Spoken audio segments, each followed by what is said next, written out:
자, 저희 2차 방정식의 판별식과 오늘 근과 계수와의 관계 한 번에 나가 보겠습니다. 사실 개념이 중학교 때 배운 내용들이 좀 응용이 되어 있기 때문에 그렇게 새로운 내용 많이 없어요. 자, 그때 내용 배웠던 것들을 좀 다른 관점에서 보자라는 거거든요. 한번 살펴보겠습니다. 생각 열기를 보면 알겠지만 다음과 같은 두 2차 방정식이 있다. 근을 갖는 2차 방정식을 말해보자.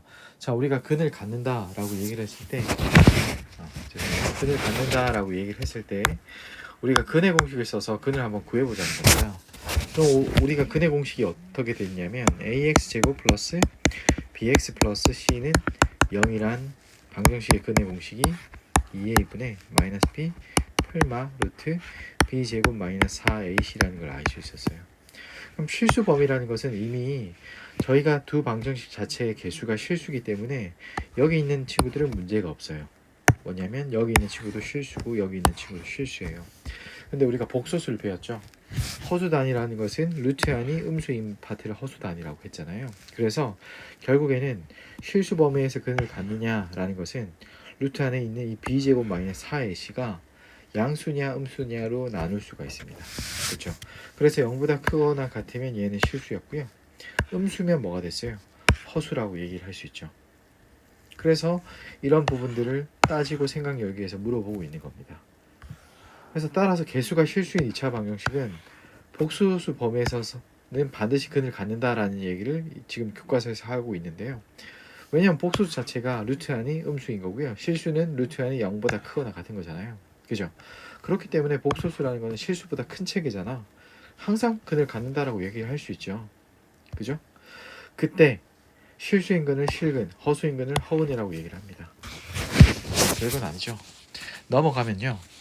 그래서 아까 말한 루트 안에 있는 b제곱 마이너스 4ac를 실근이냐 허근이냐를 판단할 수 있는 근거가 되는 거잖아요. 그래서 얘를 판별식이라고 얘기를 합니다. 그래서 b제곱 마이너스 4ac의 부호를 통해서 판별한다라는 거죠.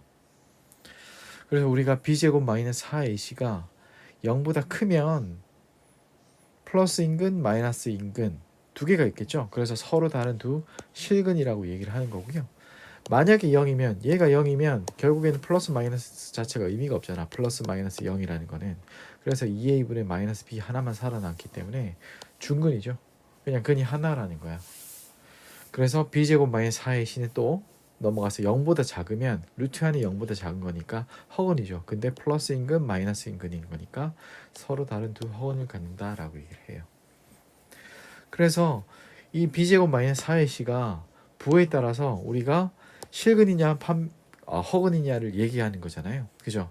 그래서 얘를 판별하다라는 영어를 써서 약자 d를 쓰는 거예요. 그래서 얘를 판별식이라 얘기를 합니다. 그래서 보통 라지 d라는 기호를 쓰고요. b제곱 마이너스 4ac 뭐 이 기호는 의미가 없어요. b제곱 마이너스 4ac가 판별식이구나 라고 생각을 해주시면 돼요. 근데 그거는 기껏해야 우리가 배운 근의 공식 루트 안에 있는 그 식이었잖아요. 우리가 복소수를 배웠으니까 이제 이 얘기를 할 수 있는 거고요.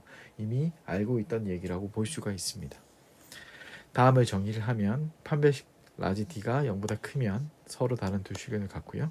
0이면 중근, 0보다 작으면 허근. 간단하죠. 그래서 우리가 실근을 허근을 판별하는 기준이 b제곱 마이너스 4ac인 판별식이 되는 겁니다. 그죠? 자, 넘어가고요. 문제는 수업 시간에 다시 풀어볼게요. 이제 2차 방정식의 근과 계수와의 관계로 한번 넘어가 보겠습니다.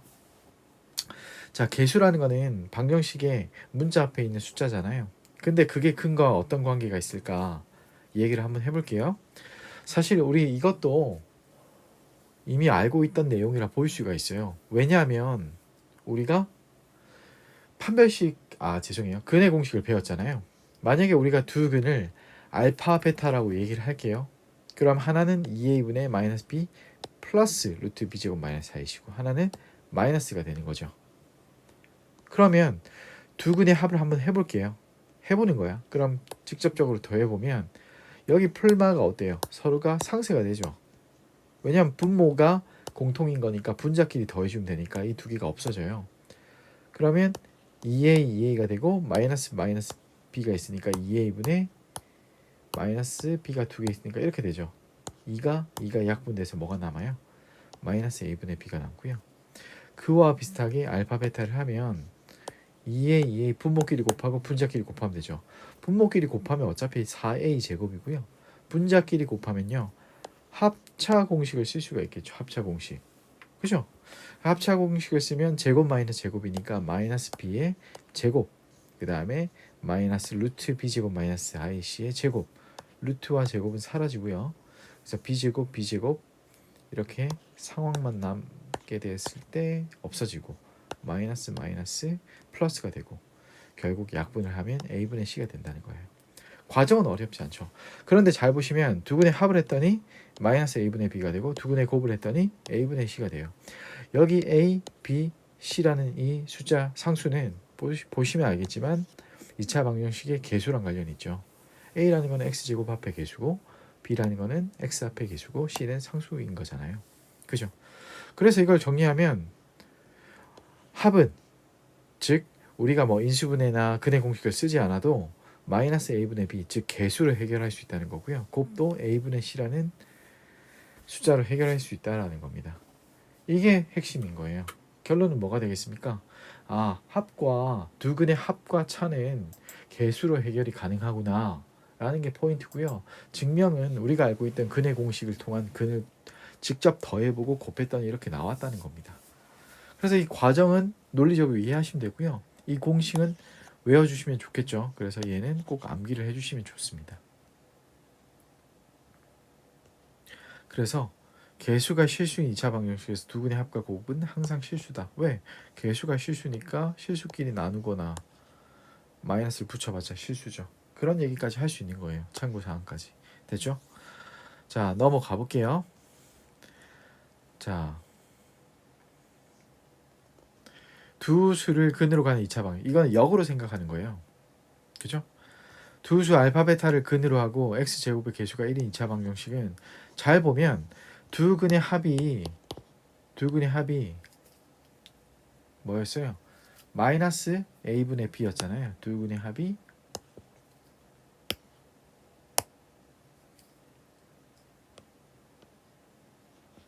마이너스 a분의 b였죠. 두 근의 합이 마이너스 a분의 b. 그렇죠? 그러다 보니까 x의 제곱의 개수가 1인 2차 방정식은 마이너스 알파 플러스 베타 x 플러스 알파 베타는 0으로 표현할 수 있다는 겁니다. 여기 박스 네모를 보시면 아시겠죠? 자, 그렇죠. 자, 뭐 이것들은 사실 근과 계수의 관계를 외웠다는 가정하에서는 그렇게 어렵진 않은 문제거든요. 됐죠? 그럼 x제곱의 개수가 있는 2차 방정식은 편리하게 이렇게 이용할 수 있다. 사실 이거는 곱셈 공식을 통해서도 우리가 이미 알고 있던 내용입니다. 자, 넘어가고 자, 하나 개념 더 해볼게요. 2차식의 인수분해라는 내용인데요. 뭐 얘도 개수가 실수인 2차식 ax제곱 플러스 bx 플러스 c의 인수분해는 지금까지 실수의 범위에서 생각하였지만 2차 방정식의 근을 이용하면 복소수의 범위에서도 할 수 있다.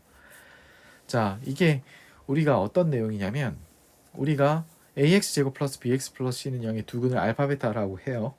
그럼 이 알파 베타는 실근일 수도 있고요. 허근일 수도 있지만 근데 근의 공식의 증명으로부터 알파 플러스 베타는 마이너스 a분의 b, 알파 베타는 a분의 c라는 걸 알았잖아요. 그죠? 그렇기 때문에 ax제곱 플러스 bx 플러스 c는 결국 최고차항 a로 묶어주면 x 마이너스 알파, x 마이너스 베타로 우리가 인수분해 된다라는 얘기를 하는 겁니다. 그죠? 이거는 근과 계수의 관계로부터 이런 식으로 증명이 가능하죠. 여기서 하고 싶은 말은 뭐냐면 개수가 실수인 2차식은 항상 인수분해가 된다라는 겁니다. 항상 인수분해. 뭐 범위 내에서? 복소수 범위 내에서. 그죠? 그래서 우리가 이제 실수에서 복소수로 확장했다라는 거야, 수를. 그러다 보니까 이제는 2차 방정식은 복소수 범위를 확장했을 때는 무조건 인수분해가 된다. 자, 나아가서요. 3차 방정식, 4차 방정식도요.